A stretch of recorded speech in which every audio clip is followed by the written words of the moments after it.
Hello everybody, Frankie Day for Frankie Day Models. Okay guys, I have for you today video number 3 from a 1946 Cleveland Model Supply Beechcraft Bonanza V35. Okay guys, I wouldn't say it's a downhill stretch, but I say it's getting close. I've got all the frame, the wings done, the stabilizer's done, the fuselage is done. I got the nose block all carved out like the way it's supposed to be. It'll be detailed out later on as I cover the model. Detail will be put in lastly before the final reveal of this model. The way it's going, I'll show you the final reveal probably by Tuesday of next week. I have the thing done. I've got the I got me some dye right here. This is called Wright dye or Rita dye or Wright dye. Been around for a long time ago. It used to be powdered form, and you mix it with water, shake well, and you spray. Well, this here, I'm going to do the same thing. It's already mixed for you ready, so I'm going to use full strength right out of the bottle. I'm going to take this and squirt this in an optimizer. I got one of those spray optimizer bottles you can buy at General Dollar Store or any place that's cheap. They hardly cost nothing. I mean, they're pennies on a dollar. Fill thing full strength, take your tissue out, hang out across the cardboard, and take a couple clothespins like this.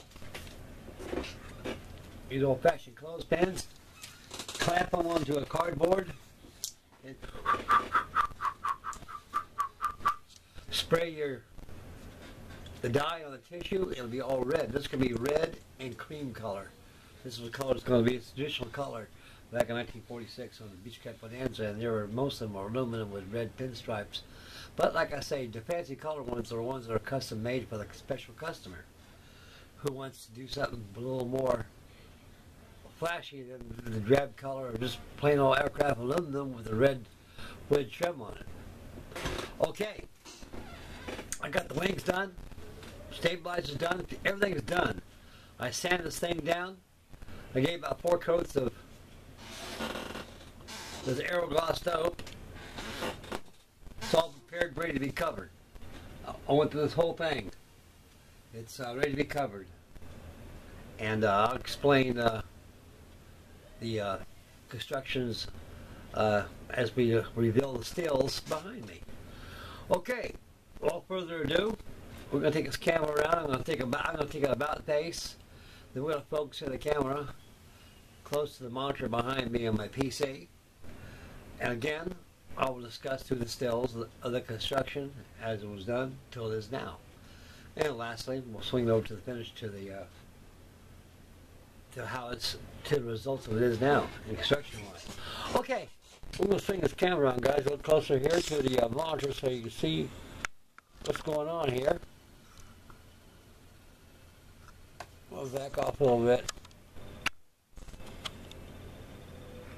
There. This time I want to get my big head in the way. Okay. Let me take a look.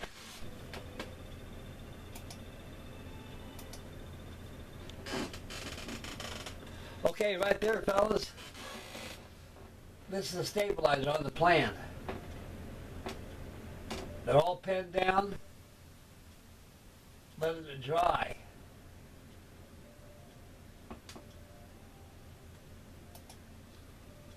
Now I applied dope on it. I sanded these down. These got to be resanded again. I resanded them again later on. This here is just a demonstration of what I did. I sanded it to an airfoil right across through here. And this right here hasn't been sanded yet, but it will be sanded next.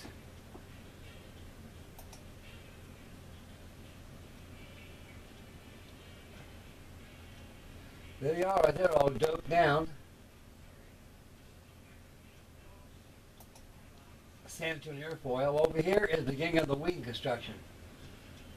All these were cut out from a strip of wood like right here they give you in the kit. Very simple, guys. This wood, I'm really astounded at the condition of this wood for a model that's 73, 74 years old. It's still in mint shape. This guy must have kept this. My dad must have kept this locked up in a some kind of a box. I remember he had this thing locked up in a trunk. I think that's what got this out of a trunk. My dad had a big old steamer trunk. They don't exist nowadays. They're like a midshipman's trunk. It came from the Navy when he was in. That's where he stored all his uniform and everything like that. He stored all these old kits in there. Why? I don't know. Probably like me. Why put in buckets? Anyway, my dad took good care of this, and so did I. All right. Next to over here, okay. I cut the other pieces out, just like I did the ones over here, all lined up. Now, it's ready to build this bad boy. You lay your plans out, put wax paper on top of your plans, lay out your spars, and lay out your ribs, and this is what you get. Right across here. Wings good and straight. Had that Clark Y airfoil on there. You can't be a Clark Y airfoil. It locks in the straightness of the wing. After letting this dry overnight, I went and sanded down the frames. Right here, one of my commenters said, how about the landing gear? Where's it going to go? Well, Mr. Edward T. Packard designed the landing gear very simple. They have these little balsa blocks right here. They're glued inboard of rib number 3. And right here, as you can see, I previously drilled a hole before I installed these blocks using the plans right here. Then I went ahead and used my favorite glue, Type Bond, a brush-on Type Bond, and glued it to the ribs. You can see it right there in place how it is. I removed it from the plan. That's a very good must, guys. When you have these plans like this, regardless how old the model is or how new the model is, always great and good to prepare the plans by putting wax paper on there. And that will save your plans, and you'll thank yourself after the model's done. Then you can always save those plans for another build in case you decide to do another one. Okay, there's the block right there, landing gear block. It's been pre-drilled out right here. You can see above the spar here. In a kooky way how these wings join into the fuselage, guys. You'll probably see it on here. Here's thumbs up, wings are all done. Next step, let dry, do some sanding. And I did a little sanding on the wings here. I got it temporarily glued on the fuselage. See how these spars protrude through here? This is an old design. There was no mentioning on the plans how to glue this wing onto the fuselage. You mentioned make quite certain that the wing ribs touch any piece of wood as you glue it on there. Well, look at it, guys. You got a spar here where it's clamped at. There's a spar. The bottom spar goes right through here, and it lays flush up against bulkhead number 4. Now that's your main spar. That's where you're going to glue it at. These here, I don't like the idea of covering this whole fuselage perfectly, then gouge out, cut out holes, and stick your wing in there, and you're maneuvering it, just tears up the tissue. So what I'm going to do, guys, I'm going to move these spars here. This one here, cut it off flush there, cut this off flush here. You got this spar right here. And you got plenty of wood right here for the spar to glue onto. 2.5-inch dihedral. There's the tail block right there. Instead of removing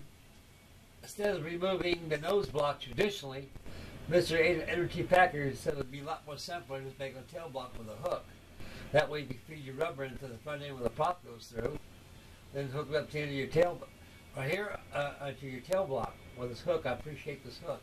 It's epoxied inside this tail block right here, and I sandwiched it in between the tail block. This thing hasn't been fully sanded yet. Just a reference to how it looks like. I'm gonna build a key right through here. A key. On the former, I'm going to cut out a rectangle like this and put a piece of plywood across here. It'll plug in. It'll work very well. Right there. Already cut out the rectangle already. Now right here is side skins that I put on here. That's where your stabilizer fits. Now when the stabilizer fits on the plan, the only thing on the stabilizer that touches wood is this former here and this former here. But the rest is tissue. You can't do that. So I put some wood on here. It's hardly no weight at all. It's hardly nothing. It's like a bird's feather. And I glued some a side skin in here to accept the stabilizer when you glue it in. Okay, it's in place. Still got more sanding to do on this fuselage. I've been sanding as I go along. You can see it straight in how it goes through there, around. And there's a nose block I gotta give you. Big old block of wood. You gotta trace out the former, which I did before I glue these in place. I put these together and trace it on here. It glues on here. There it is. Ready to do some carving and do some gluing. I got it carved out pretty good right there. Smiling George says, yeah, I got the hard part done. I got a lot more carving to do. You'll see how much is done, the progress as the stills go on. Next one, please. Right here I got a mill bastard file, and I'm sanding this way. I did not glue this on. I just tacked it on with using tacky glue. Because I don't want to do none of this stuff on the stringers here, because you'll bust your stringers and you'll regret that. So I just more or less kind of give you an idea how it is, what it's got to be done. Next still, there it is. All sanded done real well. I use spackle on there to fill that in. That spackle is nothing. It's all water based. When it dried, I sanded it really nice and doped it down. Before I doped it, I did this to it. There's another view, perspective view of the nose block in place. It's starting to shape up, guys. Thumbs up, wings are on, looks good. Nose block needs to be sanded. Smiling Jack with his thumbs in the air. Another view of it right there. These wing blocks. These change the leading edge of the wing. These got to be filled in, and I drive through the wing root, left a little big gap like that. So, inboard of the wing root, I filled in balsa. I filled it in with the wing block. Another view of the wing block. Now, I'm going to cut all these out. That was time consuming right there, boys. So it look like a Beechcraft now. I got one end cut out. Got this go and this go. Got them both out. Let it dry. Go back and sand it nice and smooth in here. Sand it nice and smooth. There it is on the other side.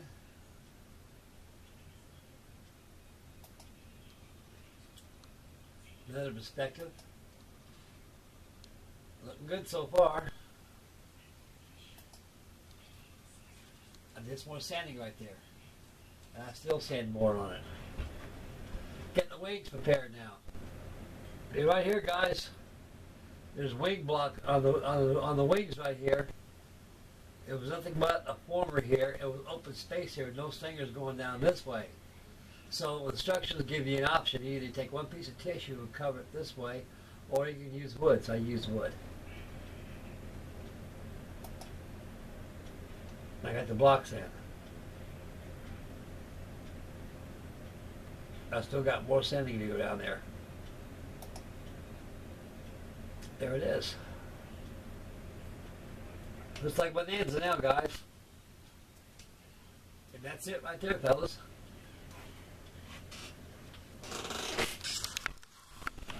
Okay.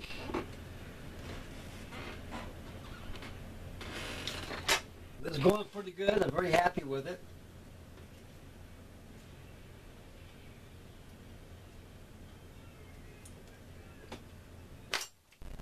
I got that out. The piece of balsa was taken out. Fell in there, didn't come out. It's okay now. Okay, right here, we'll take a look at it right here. That's how as far as I got right here. Right now, I'm going to prepare this thing for covering. Starting with the fuselage. Then after the fuselage done and start the stabilizer, get the stabilizer all joined up. Then the wings and detail parts need to be put on and stuff on the carriage, and 8 strands of rubber this thing goes by. So it's going pretty good, guys. As you can see, the 1946 Beechcraft that came out of the box over there is taking form. Okay, here I am right here, guys. Okay. I got things to do, places to go, I got to work. And so I got a little more sanding to do around the nose block area. I'll give it another coat of dope. Then I'm going to start preparing my covering. I'm going to fill this in my bottle right here. Take a tissue outside. Give it a spray job. And that's how you do it. Okay. This is the conclusion of video 3 for the 1946 Cleveland Bonanza V35, the Buddy Holly Special, Big Bopper, and Richie Valance. They flew out of, I think, Iowa somewhere. They just have a venue they just got done doing. And they decided they want to go to another venue. And Richie Valance, the Buddy Holly wanted to go home. And Richie Valance and Big Bopper had a venue to go to, so they figured it'd be like quicker. They'd charter an airplane than take a bus or drive a car. And it was during January months. Weather out there in Iowa and all through the Midwest are very harsh weather conditions out there. Mr. Peterson, who was a pilot who flown the Beechcraft Bonanza, which killed the Big Bopper and the Buddy Holly and Richie Valance, should have known better to fly in instruments in weather like that. And planes like that had no de-icers on there. These were private planes back in those days. They were designed to fly out in days like this, nice and sunny and beautiful outside. Little rain, they're designed to fly in that too. But when you come blizzard conditions with snow and hail and such, gets on top of the airfoil and ices up. That's what happened. That's why it crashed. The wings iced up and it crashed. So that was it. And we lost 3 great guys that could have gone further in their lives than what they've done. God bless them anyway. Okay, this is the conclusion of video 3. And again, make mama happy. Spend wisely. Stay focused on the road. Take care of your babies, your family, your affairs. Take care of everything. Get kicked crazy, buy yourself some models, drag one out of the closet, build a song, build along, and I got to get back on my comments. I haven't commented lately. So I'll promise to get back on that, fellas. So God bless you guys. Next videos that come up will be the covering of the Beechcraft. And I'll make some stills of that like I did in the last 3 videos. And I'll start out with a fuselage first, and we'll proceed with the wings and everything. And before you know it, final build time, it's time to drag out another one, build another one. Besides, I got something I want to show you too on the next video. I got one builds of the past coming up, so I'll probably have that tomorrow sometime. So I'll surprise you in that one. Okay, this is Frankie Day signing off for now, and we'll catch you on the next video, so stay posted for that. And God bless you guys, and we'll see you on the next video. God bless you guys. Make mama happy. Remember. Bye, boys.